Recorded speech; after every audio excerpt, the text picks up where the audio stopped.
বন্ধুরা, আমরা 80% বাগানে রয়েছি যারা নিজের বাগানে খুশি নই। বাঙালির একটা প্রবাদ রয়েছে, পরের পিঠে লাগে মিঠে। তো বাঙালি জন্মলগ্ন থেকেই গাছ করা একটা প্রবণতা রয়ে গেছে ছাদে। বিভিন্ন রকম ফুল ফল সবজি, তার সঙ্গে সঙ্গে বিভিন্ন রকম বাহারি গাছ কিন্তু করেই চলে এসেছে। কিন্তু অনেক বাগানই রয়েছে যারা ছাদ বাগানে অনেক সময় দেওয়ার পরেও সঠিক সুস্বাস্থ্যবান গাছ তৈরি করতে পারছে না, বা একটা সুন্দর বাগান তৈরি করতে পারছে না। আজকের ভিডিওটি শুধুমাত্র তাদের জন্য, যারা সুন্দর বাগান করতে চান বা যারা বাগান শুরু করতে চান তাদের জন্য যে সমস্ত নলেজগুলি থাকা প্রয়োজন, আর সেই সমস্ত বিষয়গুলো নিয়ে বিস্তারিত আলোচনা হবে। পুরো ভিডিওটি স্কিপ না করে দেখতে থাকুন। একটি সুন্দর বাগান এবং সুন্দর গাছ করতে হলে সবার প্রথমে আপনাকে ঠিক করতে হবে আপনি কী ধরনের বাগান পছন্দ করেন। আমাদের বাগানে গাছ রাখার জন্য বিভিন্ন ধরনের গাছ রয়েছে। একটা ইনডোর প্ল্যান্টের বাগান হয়, একটা আউটডোর প্ল্যান্টের বাগান হয়, অনেকে রয়েছে অর্কিডের শখ, অনেকে রয়েছে ক্যাকটাস স্যাকুলেন্টের শখ। তো বিভিন্ন ধরনের বাগানের বিভিন্ন ধরনের শখ রয়েছে। তো বিভিন্ন ধরনের বাগানে বিভিন্ন ধরনের শখ মেটানোর জন্য বিভিন্ন ধরনের প্রসেস রয়েছে। তাই আপনারা কী করে তার গাছগুলি পরিচর্যা করবেন, কী কী টব নির্বাচন করবে, তার সর্বোপরি সমস্ত গাছের জন্য একটা ছোট্ট ছোট্ট হিন্টস নিয়ে আমরা আপনাদের সঙ্গে আলোচনা করছি। তো বন্ধুরা, বাগানে যদি আপনাকে পার্মানেন্ট গাছ করতে হয় তাহলে অবশ্যই আপনাকে একটু বড় সাইজের পট ব্যবহার করতে হবে। তার কারণ হচ্ছে বড় সাইজের পট যদি আপনারা ব্যবহার করেন তাহলে কিন্তু গাছের গ্রোথ ভালো হয়। যেমন ধরুন, আপনার ছাদ বাগানে বেলি, টগর, জুঁই এবং স্থলপদ্মের মতো গাছ, যে সমস্ত গাছগুলো সারা বছর থাকবে, এই ধরনের গাছের জন্য আপনারা অবশ্যই 10 ইঞ্চি থেকে 12 ইঞ্চি মাপের টব ব্যবহার করুন। এবার ধরুন আপনার ছাদ বাগানে ফল বাগানের শখ রয়েছে। এই ফলের গাছ করতে হলে অবশ্যই আপনাকে 10 ইঞ্চি থেকে 20 ইঞ্চি মাপের টব পর্যন্ত ব্যবহার করা হতে পারে। টবের সাইজ যত বড় হবে গাছ থেকে ফল ফুল ঝরে যাওয়ার প্রবণতাটা তত কম হবে। এবার আপনি ধরুন আপনার ছাদ বাগানে ইনডোরের গাছ করতে চান, তাহলে ইনডোরের গাছ করতে হলে আপনার সবচেয়ে বেশি হলে 6 ইঞ্চি থেকে 8 ইঞ্চি মাপের টব যথেষ্ট। এবার যদি আপনি ক্যাকটাস বা স্যাকুলেন্ট করতে চান তাহলে কিন্তু আপনার টবের সাইজ 4 ইঞ্চি থেকে 6 ইঞ্চির মধ্যে, বা তার ছোট হলেও চলবে, কিন্তু বেশি বড় হলে খুব একটা ভালো লাগে না। তো এর মধ্যে আপনাকে সাইজগুলো রাখতে হবে, বা এদেরকে আপনার বিভিন্ন রকম মডেলিং টব পাওয়া যায় সেগুলোর মধ্যেও রাখতে পারেন। এবার ধরুন আপনারা সিজন ফ্লাওয়ার করবেন, শীতের গাছ করবেন। এবার শীতের গাছ করতে হলে কী হয়, শীতের গাছ বিভিন্ন ধরনের হয়ে থাকে। সেখানে আপনারা 4 ইঞ্চি থেকে শুরু করে 12 ইঞ্চি পর্যন্ত আপনারা টব ব্যবহার করতে পারেন। এই ধরুন না চন্দ্রমল্লিকা যখন আমরা শুরু করি তখন কিন্তু আমরা 4 ইঞ্চি থেকে শুরু করি, সর্বশেষে গিয়ে আমরা 12 ইঞ্চি মাপের টবেও তাদেরকে পটিং করি। এবার এখানে আপনাকে আরেকটি বিষয় করতে হবে, আপনি কতগুলো টব কিনবেন, আপনি আপনার কতটা জায়গা সাজাবেন সেই অনুযায়ী আপনার টব কিন্তু আপনাদেরকে নিজেদেরকে ঠিক করতে হবে। তারপরে কিন্তু আপনাদের টব নির্বাচন করতে হবে। এবার এখন আমি আলোচনা করছি যে কোন টব আমরা ব্যবহার করব। বর্তমান বাজারে কিন্তু বিভিন্ন ধরনের টব পাওয়া যায়। মাটির টব পাওয়া যায়, প্লাস্টিকের টব পাওয়া যায়, সিরামিক পট পাওয়া যায়, তার সঙ্গে সঙ্গে বিভিন্ন ধরনের গ্রো ব্যাগ পাওয়া যাচ্ছে, পলি ব্যাগ পাওয়া যাচ্ছে। তো আমি আপনাদেরকে সবার প্রথমেই বলবো এই সমস্ত বিষয়টা পুরোপুরি আপনারা আপনাদের সামর্থ্য মতো ব্যবহার করবেন, কিন্তু সব টবেই কিন্তু গাছ খুব সুন্দর হয়। যদি আপনাদের সামর্থ্য তেমন না থাকে আপনারা গ্রো ব্যাগ ব্যবহার করুন, বড় 6 ইঞ্চি, 8 ইঞ্চি, 10 ইঞ্চি, এখন সব সাইজের পাওয়া যায়, সেখানে গ্রো ব্যাগে আপনারা গাছ করতে পারেন। বা যাদের আরও বেশি একটু বাজেট থাকে, আরও সুন্দর করে সাজিয়ে তুলতে চান, তাহলে সিরামিক পট ব্যবহার করতে পারেন, সেটা আর একটু বাজেট। আর মোটামুটি একটা রিজনেবল প্রাইসের মধ্যে যেটি থাকে সেটা প্লাস্টিক পট এবং মাটির পট, এবং এই জিনিসগুলোতেও কিন্তু গাছ খুব সুন্দর হয়। এবং প্লাস্টিক পট এবং মাটির পট নিয়ে অনেকেরই অনেক কথা থাকে, এবং তাতে কোনটাতে ভালো গাছ হবে সেই নিয়ে আমরা একটি ভিডিও দিয়ে দিয়েছি, আপনারা অবশ্যই ভিডিওটি দেখে নেবেন। কিন্তু গাছ সব কিছুতেই হবে, গাছ সমস্তটাই নির্ভর করে আপনার মিডিয়ার উপরে, আপনি কোন ধরনের গাছ করছেন এবং কোন ধরনের মাটির মিশ্রণ তৈরি করছেন তার উপর নির্ভর করে কিন্তু গাছ তৈরি হয়। তো বন্ধুরা, এবার আসি মাটির মিশ্রণ। তো এই বাগান করতে হলে বিভিন্ন ধরনের মাটির প্রয়োজন হয়। তো আমরা বাগান করার জন্য আমরা এক একজনে এক এক রকম কাজ করি, এবং বিভিন্ন ধরনের এক্সপেরিমেন্ট এই গাছগুলোর সঙ্গে করি। এই মাটিটি কতটা, একটা মাটি কত পরিমাণ খাবার থাকে এবং কতদিন এই খাবারটি চলে, সেই বিষয়টাতে সঠিক নলেজ না থাকার জন্য কিন্তু আমাদের প্রচুর গাছ নষ্ট হয়ে যাচ্ছে। হয়তো আমরা ইনডোর প্ল্যান্ট করছি এবং তার মধ্যে দেখা যাচ্ছে আউটডোরের একটি মাটির মিশ্রণ দেওয়া হয়ে গেছে। তো আমি আপনাদের আজকে 3টি মাটির মিশ্রণ বলবো, যেই মাটির মিশ্রণ 3টি আপনার সমস্ত গাছের ক্ষেত্রে ব্যবহার করতে পারবেন। ইনডোর হোক, আউটডোর হোক, বা যে কোনো ফল গাছ হোক, সবজি গাছ হোক, যে কোনো কিছুর ক্ষেত্রে এই মাটির মিশ্রণটি আপনারা ব্যবহার করতে। আমি 3 ধরনের মাটির মিশ্রণ আপনাদেরকে বলে দেবো, এবং প্রত্যেকটা মাটির মিশ্রণ যদি আপনারা এইভাবে তৈরি করতে পারেন আপনাদের সিজন ফ্লাওয়ারও খুব সুন্দর হবে, আপনার বাড়িতে যদি ইনডোর থাকে সেটাও খুব সুন্দর হবে। কিন্তু আমি যে সমস্ত টিপসগুলো বলে দেবো সেগুলো কিন্তু অবশ্যই আপনাদেরকে ফলো করে চলতে হবে। এই মাটির মিশ্রণটির জন্য আপনারা প্রত্যেকে একটি খাতা কলম নিয়ে বসুন। তার কারণ হচ্ছে, প্রথমে যে আপনারা ব্যবহার করবেন সেটা হচ্ছে ভার্মি কম্পোস্ট বা গোবর সার 3 ভাগ।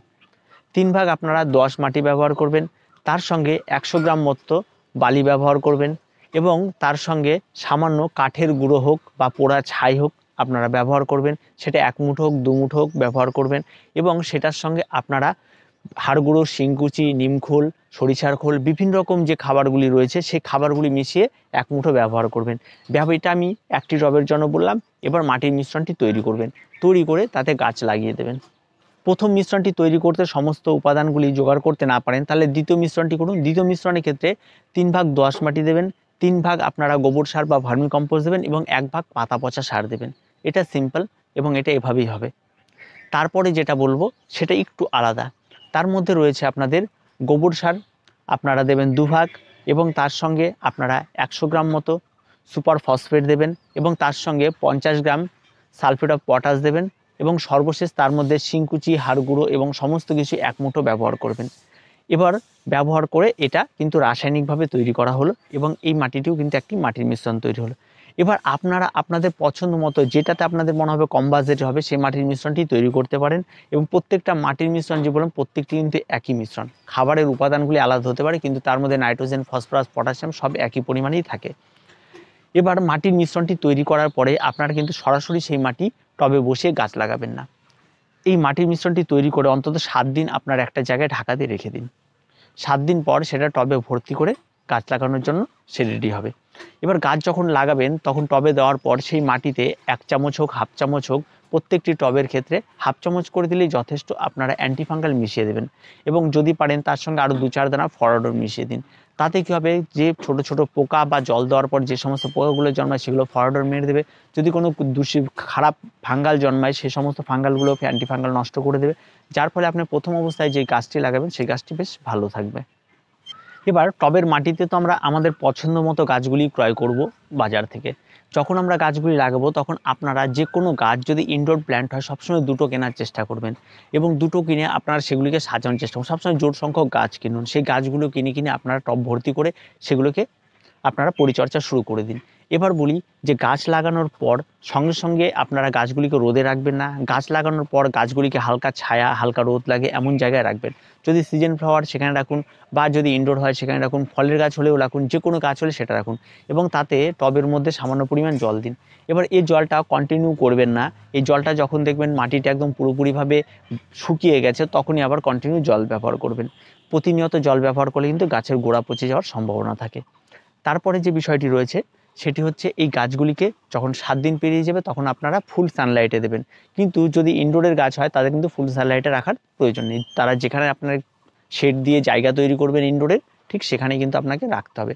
আর ইনডোর এবং ক্যাকটাস বা স্যাকুলেন্ট বা আপনারা যদি অর্কিডের শখ থাকে তাহলে অবশ্যই কিন্তু আপনাদের একটা গ্রিন হাউস তৈরি করে নিতে হবে এবং সেখানে 50% গ্রিন নেট দিয়ে আপনারা সেটাকে একটা শেড তৈরি করে নেবেন এবং সেখানে কিন্তু আপনারা এই গাছগুলিকে সাজিয়ে রাখতে পারেন সুন্দর করে এবং তাতে কিন্তু গাছগুলো অনেক ভালো থাকবে আর এটাই কিন্তু তার সানলাইটটাও কম থাকবে, যার ফলে গাছগুলো ভালো হবে। এবার গাছে আসি জল প্রয়োগের ব্যাপারে। অতিরিক্ত মাত্রায় জল একদম ব্যবহার করবেন না। গাছের গোড়ায় যদি জল শুকিয়ে যায় তবেই গাছের গোড়ায় জল ব্যবহার করুন। সবসময় একদম গাছের গোড়ায় চ্যাপচ্যাপে করে ভিজে জল দেবেন না, প্রয়োজন অনুযায়ী জল দিন। যদি অতিরিক্ত পর্যায়ে জল দিয়ে দেন তাহলে কিন্তু ফল গাছের ক্ষেত্রে বিভিন্ন ধরনের ফলগুলি ঝরে পড়ে যেতে পারে এবং একটা সময় আসলে আপনার নিজেই একটা সমস্যায় পড়ে যাবেন, গাছে ফল থাকছে না কেন। এই ব্যাপারগুলি কিন্তু থেকে যায়। বা বিভিন্ন ধরনের ইনডোর প্ল্যান্টগুলো হচ্ছে অতিরিক্ত জলের ফলে গোড়া সবসময় ভিজে থাকার ফলে আর রোদের তাপের ফলে ঠান্ডা গরম হওয়ার ফলে কিন্তু গোড়া পচে যাওয়ার রোগটিও দেখা যায়। তাই এই বিষয়গুলি কিন্তু অবশ্যই মাথায় রাখতে হবে। আপনারা গাছ লাগিয়ে দেওয়ার পর যদি ফলের গাছ হয় তাহলে অন্তত 3 মাস গাছে কোনো খাবার ব্যবহার করবেন না। যদি ইনডোর প্ল্যান্ট হয় তাহলে কম করে 4 মাস গাছে কোনো খাবার ব্যবহার করবেন না। আর যদি সিজন ফ্লাওয়ার হয় তাহলে অবশ্যই আপনারা 21 দিন গাছে কোনো খাবার ব্যবহার করবেন না। আর যদি সবজি হয় সেটাও 1 মাস থেকে 21 দিন থেকে 1 মাস গাছে কোনো খাবার ব্যবহার করবেন না। এবং 21 দিন বা 1 মাস পর যদি ফুলের গাছ হয় তাহলে আপনারা সেখানে একটি মিক্স খাবার ব্যবহার করতে পারেন। তার মধ্যে আপনারা ভার্মি কম্পোস্ট 1 মুঠো নেবেন, হাড় গুঁড়ো 1 মুঠো নেবেন, শিংকুচি 1 মুঠো নেবেন, 1 মুঠো নিম খোল এবং তার সঙ্গে সঙ্গে আপনারা সরিষার খোল 1 মুঠো, এই সমস্ত কিছু মিশিয়ে একটি মিক্স খাবার তৈরি করে এই খাবারটি প্রতিটি গাছের জন্য 1 চামচ করে ব্যবহার করবেন। আর গাছে যখনই খাবার দেবেন তার আগে মাটিটি অবশ্যই খুঁড়ে দেবেন এবং গাছে খাবার দেওয়ার পর সেই খাবারটির উপরে মাটি দিয়ে আবার চাপা দিয়ে দেবেন। এই জিনিসগুলি কিন্তু অবশ্যই খেয়াল রাখতে হবে। আর গাছে খাবার দিয়ে সঙ্গে সঙ্গে জল দেবেন না। এটাও কিন্তু অবশ্যই খেয়াল রাখতে হবে। আর খাবার দেবেন সবসময়ের জন্য হয় সকালবেলা নয় বিকেলবেলা, এই জিনিসটি কিন্তু একটু খেয়াল রাখবেন। এবার আসি তরল খাবার। যদি আপনার বাড়িতে তরল খাবার থাকে তাহলে আপনারা অবশ্যই গাছে খাবার দিতে পারেন। যদি সিজন ফ্লাওয়ার হয় তাহলে অবশ্যই 15 দিনে একদিন ব্যবহার করুন। যদি আপনার তরল খাবার ব্যবহার করেন তাহলে এমনি ড্রাই খাবার দেওয়ার কোনো ব্যাপার নেই। এই বিষয়গুলি কিন্তু মাথায় রাখতে, আমি সমস্ত ধরনের খাবার দেবো তাহলে কিন্তু গাছ বিগড়ে যাবে, গাছ কিন্তু বিভিন্ন রকম রোগাক্রান্ত হবে। গাছে যদি ইমিউনিটি পাওয়ার ভালো থাকে, গাছে যদি সমস্ত রকমের খাবারের অভাব না হয় তাহলে কিন্তু গাছ কিন্তু সহজে রোগাক্রান্ত হয় না। এই বিষয়গুলি হচ্ছে জানার।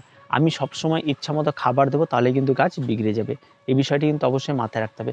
এবার আসি ইনডোরে কিন্তু অবশ্যই খাবার একেবারে কম নয়। 4 মাস পর আপনারা একবার খাবার দেবেন, সেটা আপনারা তরল খাবার দিতে পারেন, আপনারা যে খাবারটি বানিয়ে দিলাম সেটা দিতে পারেন, বা যে কোনো খাবার দিতে পারেন। এই বিষয়গুলি কিন্তু 4 মাস পর করবেন ইনডোরের ক্ষেত্রে। আর ফলের গাছের ক্ষেত্রে 3 মাস অন্তর আপনারা যে কোনো খাবার ব্যবহার করতে পারেন, তাতে গাছে কোনো ক্ষতি নেই। কিন্তু নিয়মিত খাবার, ঠিক আছে, মাটির গাছের ক্ষেত্রে নিয়মিত খাবার একেবারেই গাছ নিতে পারে না এবং সেটাতে কিন্তু গাছ বিগড়ে যায়। তাই এই নিয়মিত খাবারটি অন্তত আপনারা বন্ধ করুন, বা সাপ্তাহিক একটা লিকুইড খাবার দিচ্ছি আমি আমার গাছের জন্য, এই বিষয়গুলো কিন্তু বন্ধ করুন। আর যারা চন্দ্রমল্লিকা শুরু করেছেন তারা কিন্তু এই সমস্ত গাছের ক্ষেত্রে কিন্তু আপনারা নিয়মিত খাবার অবশ্যই ব্যবহার করেন। তবে যারা মাটিতে করছেন তারা কিন্তু একেবারেই নিয়মিত খাবার দেবেন না, অন্তত 15 দিন বা 20 দিন অন্তর এই খাবারগুলি ব্যবহার করুন। তাছাড়া যারা ঘেঁষে করছেন তারা অবশ্যই সপ্তাহে একদিন করে আপনারা রাসায়নিক খাবার ব্যবহার করুন, যেটা আমরা ডিএপি বলি, জলে গুলে গাছের গোড়ায় দিতে হয়। এটা সংক্রান্ত আমাদের ভিডিও দেওয়া রয়েছে, অবশ্যই আপনারা সেটা দেখে নেবেন। এবার আসি গাছে রোগ নিরাময়। তো বন্ধুরা, একটা জিনিস সবসময় আমাদের মাথায় রাখতে হবে, গাছ যদি সুস্বাস্থ্যবান হয়ে থাকে তাহলে কিন্তু গাছে কোনো রোগ ব্যাধি আক্রান্ত হয় না। ওই যে একটা কথা আছেন, ইমিউনিটি পাওয়ার বাড়ান। ইমিউনিটি পাওয়ার বাড়লে আপনাকে সহজে রোগ আক্রান্ত হবেন না। তো গাছের ক্ষেত্রেও তাই, গাছের যদি আমরা ইমিউনিটি পাওয়ার বাড়াতে পারি তাহলে কিন্তু গাছও রোগাক্রান্ত হয় না। আর এই ইমিউনিটি পাওয়ার বাড়ানোর জন্য গাছের কিন্তু সবসময়ের জন্য প্রয়োজন তার সঠিক খাবার। আর এই খাবারগুলি যদি আমরা গাছে প্রতিনিয়ত ব্যবহার করতে পারি তাহলে কিন্তু গাছ অনেকটা ভালো থাকে এবং গাছ কিন্তু সম্পূর্ণ রোগমুক্ত থাকে।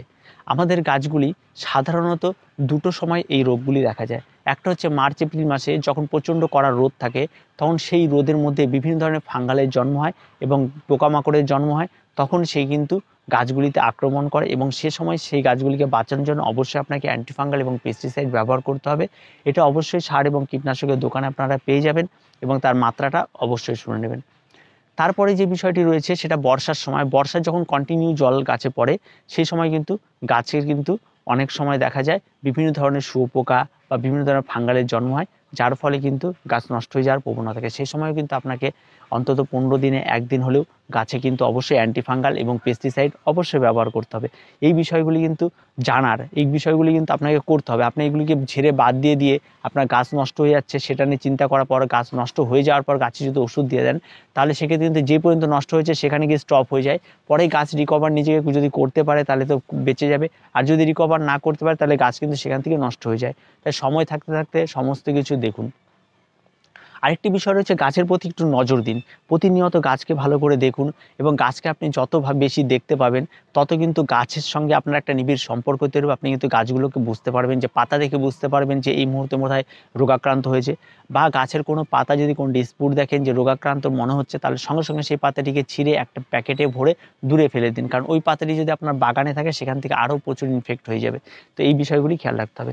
আরেকটি ব্যাপার রয়েছে, রোগমুক্ত থাকার জন্য আপনার যখনকার যে সিজন ফ্লাওয়ার যখনই তার টাইম পার হয়ে যাচ্ছে সেই সমস্ত পুরনো গাছগুলোকে তুলে একটি প্লাস্টিক প্যাকেটে ভরে বা সমস্ত গাছগুলিকে একসঙ্গে করে শুকিয়ে নিয়ে, রোদে শুকিয়ে নিয়ে সেগুলিকে পুড়িয়ে দিন।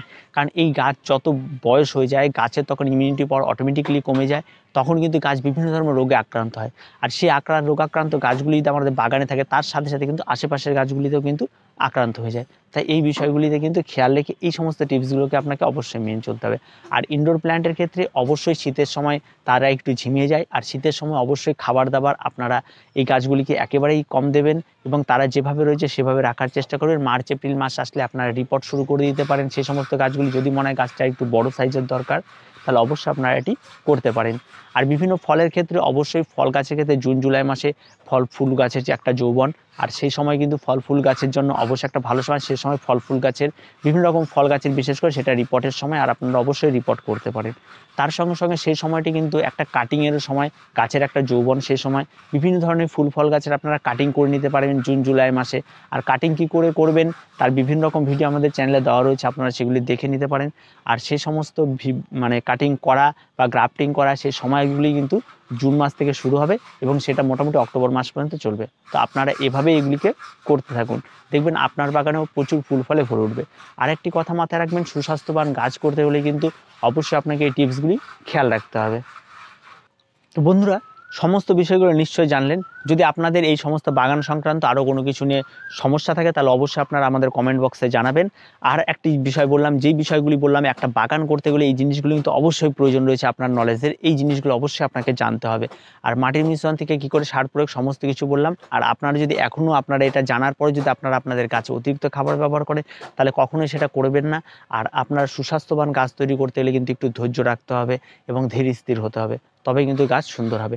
তো ভিডিওটি আজকে এ পর্যন্তই। ভিডিওটি ভালো লাগলে অবশ্যই লাইক, শেয়ার এবং কমেন্ট করুন। আর আমাদের চ্যানেলটিকে অবশ্যই সাবস্ক্রাইব করুন।